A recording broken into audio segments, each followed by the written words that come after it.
अस्सलाम वालेकुम स्टूडेंट्स, मोहम्मद अहमद। आज हम केमिस्ट्री के जो टॉपिक शुरू करेंगे वो है हमारा एटॉमिक नंबर, यानी एटॉमिक नंबर। एटॉमिक नंबर अगर हम सिंबॉलिकली देखें तो इसको हम इंग्लिश अल्फ़ाबेट Z कैपिटल से शो करते हैं। ये बेसिकली होता क्या है, ये हमारे पास है number of proton in atom. किसी एटम में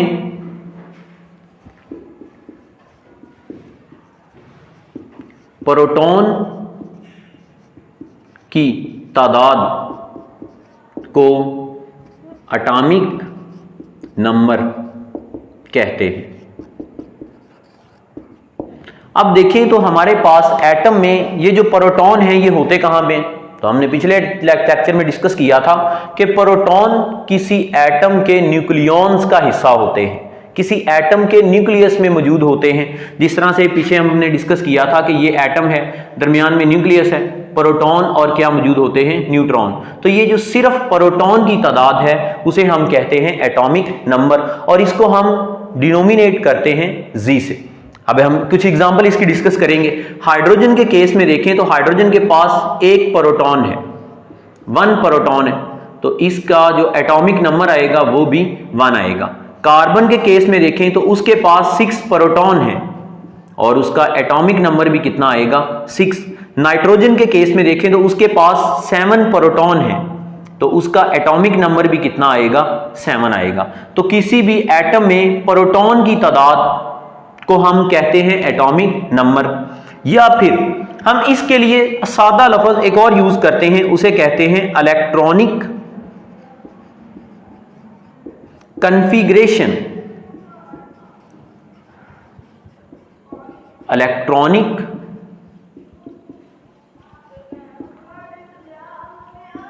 कॉन्फ़िगरेशन। इलेक्ट्रॉनिक कॉन्फ़िगरेशन का आमतौर पर जो कंसेप्ट है वो हम इलेक्ट्रॉन के लिए समझते हैं। ठीक है, ये बात बिल्कुल किस तरह से ठीक है कि हमने पीछे डिस्कस किया था किसी एटम में जितने इलेक्ट्रॉन होते हैं उतने ही प्रोटॉन होते हैं, यानी number of electron is equal to number of proton. जिस तरह से हमने डिस्कस किया कि हाइड्रोजन के पास प्रोटॉन 1 है, हम ये बात भी कह सकते हैं कि इसके पास इलेक्ट्रॉन भी 1 है। हमने पढ़ा है कार्बन के पास 6 प्रोटॉन है, हम कह सकते हैं कि कार्बन के पास इलेक्ट्रॉन भी 6 है। नाइट्रोजन के पास 7 प्रोटॉन है, तो नाइट्रोजन के पास इलेक्ट्रॉन भी 7 है। तो इससे बात प्रूव हुई कि हम इलेक्ट्रॉनिक कॉन्फ़िगरेशन की बात करें तो इलेक्ट्रॉन की डिस्कशन होगी, लेकिन अगर प्रोटॉन की डिस्कशन करें तो वो क्या होगा? Atomic number. यहां पर दोनों चीजें आपस में कोरिलेट हैं, तो इसके साथ हम शुरू करेंगे atomic mass. Atomic mass number, atomic. अब एटॉमिक मास नंबर क्या है? यहां पर तो हमने सिर्फ प्रोटॉन की डिस्कशन कर रहे हैं एटॉमिक नंबर के केस में। एटॉमिक मास के केस में हम देखेंगे कि ये है number of proton plus number of neutron, यानी किसी एटम के न्यूक्लियस में हमारे पास प्रोटॉन भी होते हैं और न्यूट्रॉन भी होते हैं। अगर हम सिर्फ डिस्कस करेंगे प्रोटॉन की तादाद को तो उसका ताल्लुक है एटॉमिक नंबर से, लेकिन अगर प्रोटॉन के साथ हम शो कर लें न्यूट्रॉन की अकाउंटेशन भी कर ली जाए तो दोनों को कलेक्टिवली हम कहेंगे एटॉमिक मास, और एटॉमिक मास को सिंबॉलिकली हम बयान करते हैं कैपिटल A से। तो यहां पर एक दूसरा कंसेप्ट भी हम साथ मिक्स करते चलते हैं कि हमारे पास जितना Z था उतना ही प्रोटॉन था, जितना एटॉमिक नंबर है वही प्रोटॉन। प्रोटॉन की बेस पर हमने Z को बयान किया, तो हम ऐसा भी कर सकते हैं कि जब हम एटॉमिक मास का फार्मूला बनाते हैं तो एटॉमिक मास को A से शो किया, प्रोटॉन की जगह पर हम लिख लेते हैं Z एटॉमिक नंबर, और साथ हम लिख लेते हैं न्यूट्रॉन्स। तो हमारे पास हमने अगर बयान करना है एटॉमिक मास को तो एटॉमिक नंबर के साथ सिंपल किसको हम ऐड कर देंगे? न्यूट्रॉन। तो क्या आ जाएगा? Atomic mass. अब हम इसकी कुछ एग्जांपल डिस्कस करते हैं। हम जिस तरह से पीछे डिस्कस करके आए हैं कि हाइड्रोजन के केस में प्रोटॉन, अब हम डिस्कस करेंगे 7 न्यूट्रॉन करेंगे, एटॉमिक नंबर लेंगे और एटॉमिक मास लेंगे। ये सिंपल हम एक छोटा सा ग्राफ बयान करेंगे मुख्तलिफ केस में। हमारे पास हम हाइड्रोजन से ये कहानी शुरू करेंगे, atomic mass, atomic number, number of neutrons और बयान करेंगे नंबर ऑफ प्रोटॉन। तो हाइड्रोजन के केस में एक प्रोटॉन है और कोई भी न्यूट्रॉन नहीं होता, तो प्रोटॉन की बेस पर एटॉमिक नंबर आएगा इसका 1 और 0 को हम सम अप करेंगे तो ये हमारे पास कितना आएगा, एटॉमिक मास भी 1 आएगा। तो यहां पर दूसरी एग्जांपल हम डिस्कस कर रहे थे कार्बन की, तो पता चला कार्बन के पास प्रोटॉन 6 है, कार्बन के पास प्रोटॉन 6 है, न्यूट्रॉन भी कार्बन के पास 6 होते हैं। प्रोटॉन की बेस पे एटॉमिक नंबर को बयान करेंगे तो 6 आएगा। लेकिन यहां पर अगर हम मास नंबर की बात करेंगे तो प्रोटॉन और किसको हम सम अप करेंगे, न्यूट्रॉन को, तो 6 + 6 कितना आएगा, 12। तो कार्बन का मास हमारे पास या कार्बन का एटॉमिक मास नंबर कितना आया, 12 आया।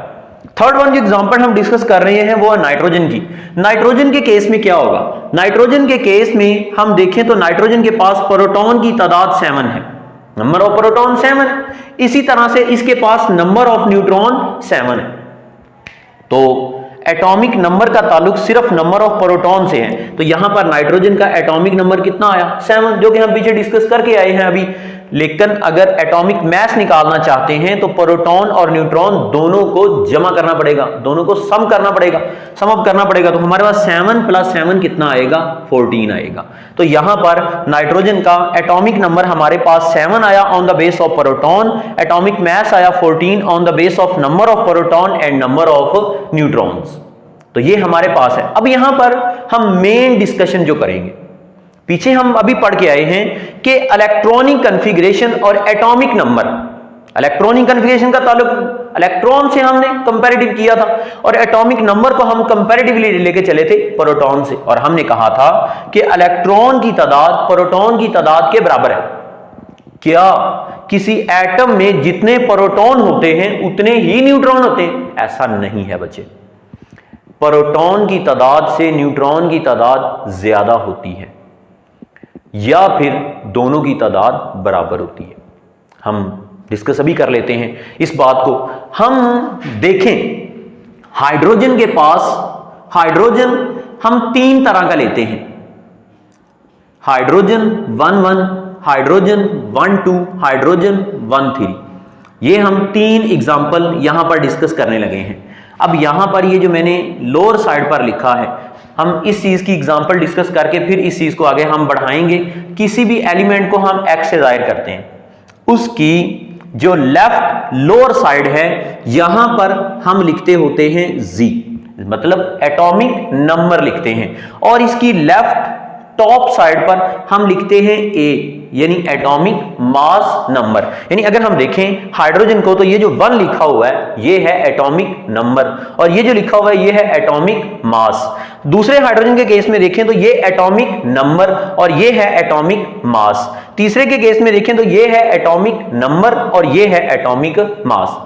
अब जो हम पिछली बात वही उसको कंटिन्यू करते हैं कि किसी एटम में प्रोटॉन की तादाद न्यूट्रॉन की तादाद दोनों बराबर नहीं भी हो सकती और दोनों बराबर हो भी सकती हैं। तो इस केस में अगर हम देखें तो इस हाइड्रोजन के पास इलेक्ट्रॉन जो है वो 1 है, इसके पास प्रोटॉन भी 1 है और इसके पास न्यूट्रॉन की तादाद 0 है।